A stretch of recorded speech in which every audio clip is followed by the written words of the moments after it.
called the Center for Education and Workforce Development. It's at Georgetown University, okay? We did a paper with them where we looked at some data, and they use different data. It's BLS data, but it's called JOLT data, job opportunities, labor market turnover, different kind of data, using that to try to forecast. And not to show you the jobs, but just to compare the two in terms of predicted education demand as education credentials, okay? So BLS says less than a quarter of the jobs they expect to show up in the next decade will require a baccalaureate or more. The JOLT data suggests maybe a third.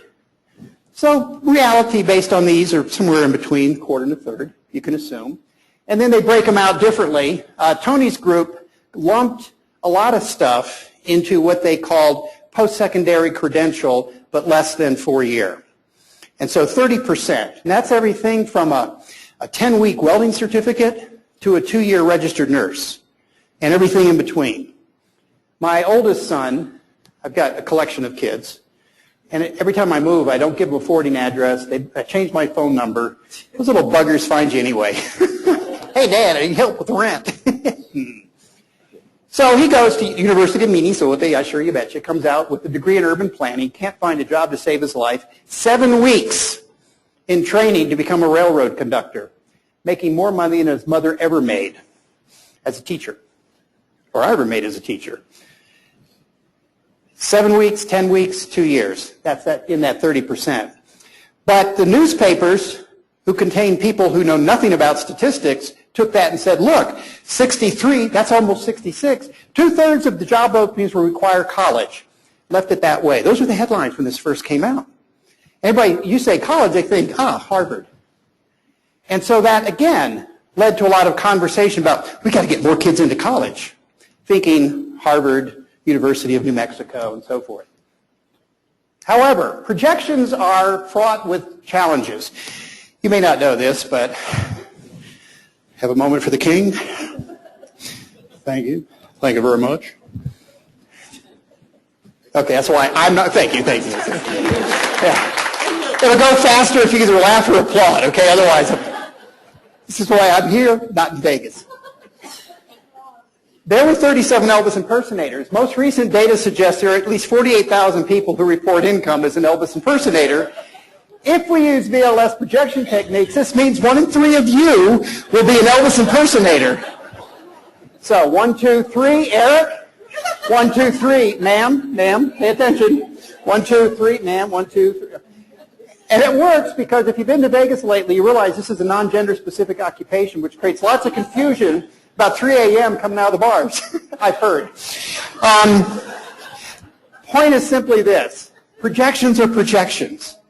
If you looked at labor market projections in 1978, you would have seen nothing about microcomputers because the Apple IIe hit the sales in 1979, and then the world changed. So I don't know what the next one is, but these are projections. It's like driving forward, looking in the rearview mirror. That's a challenge, but these are two different perspectives. Now, by the way, how many STEMites in here? And anti-STEMites. Okay. Well, what about the STEM shortage? Brookings. Now, these guys are no slouches when it comes to stuff. They're saying that it takes longer to get these people hired, longer than other occupations. We must have a shortage. Well, let's look at the data. STEM occupations, science and engineering, technology, and so forth, it's about 5 or 6% of the labor market total presently. Be some modest growth, but no more than 6% by anybody's projections. And in 2007, the last year we had good data, pre-crash data, we were producing over 400,000 baccalaureates, masters, advanced degrees in STEM, and generating at that time 150,000 openings a year. Supply, demand, which actually leads, by the way, it's very possible they might have missed the lecture in the engineering class. See? So for the ladies in the room, understand this doesn't work. Just so, might work for you, doesn't work for us. Okay, just so you know. It's true. So if STEM jobs are so hard to fill, why is it that 74% of those who actually get a degree in STEM don't go into STEM? In fact, it breaks out this way. About half of engineers go into engineering, but if you look at the other areas that are loosely identified with STEM, you see the percentages who actually wind up there. We are producing lots and lots of STEM graduates for STEM positions that exist. See, the problem is we glom on to something that seems sexy at the moment. And by the way, remember Sputnik? Look around the room here. Some of you read about this. Some of you lived it.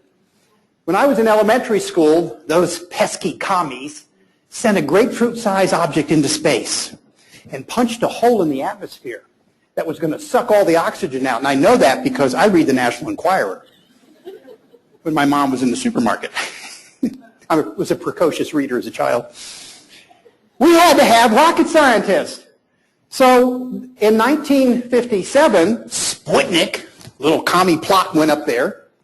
1958, the Congress passed the National Defense Education Act and said, give us more rocket scientists.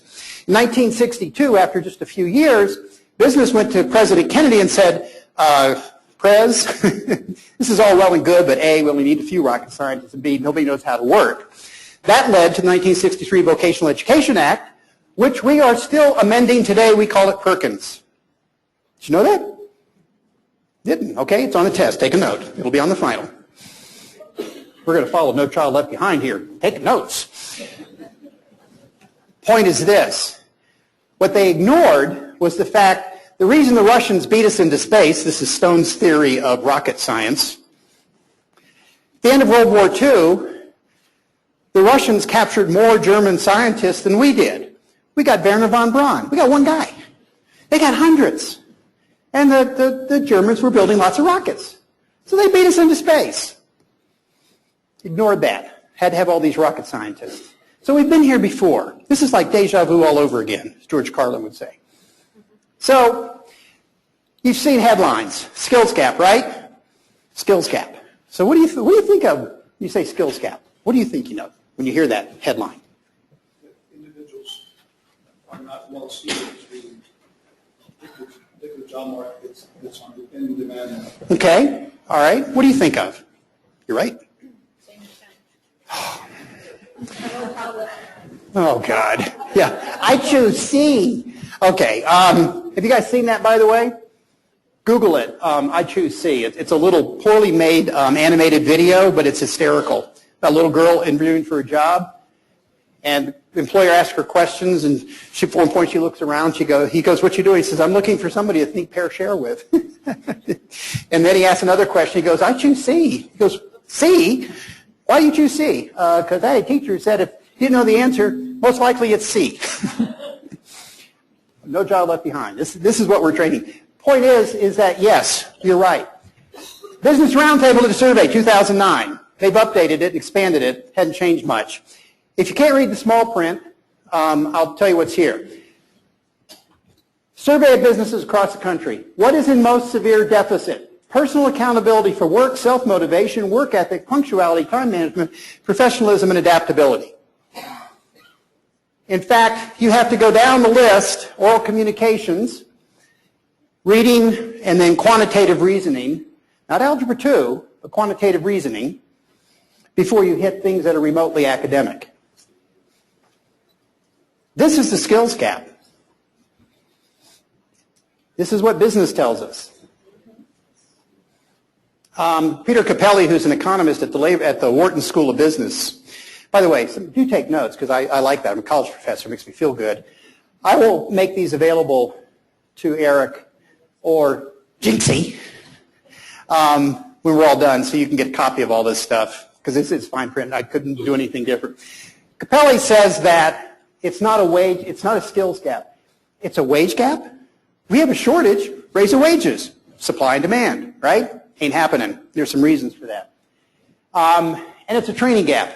Businesses backed off training. They want almost any job out there now, whatever the requirements are, plus 2 years experience. They want something, walk in today, do it now. They don't want to invest any money in training. That's what's been going on. However, at the same time, by the way, this is from The Economist. It's a British magazine, so they don't know how to spell words like labor. They keep adding, extra letters in there.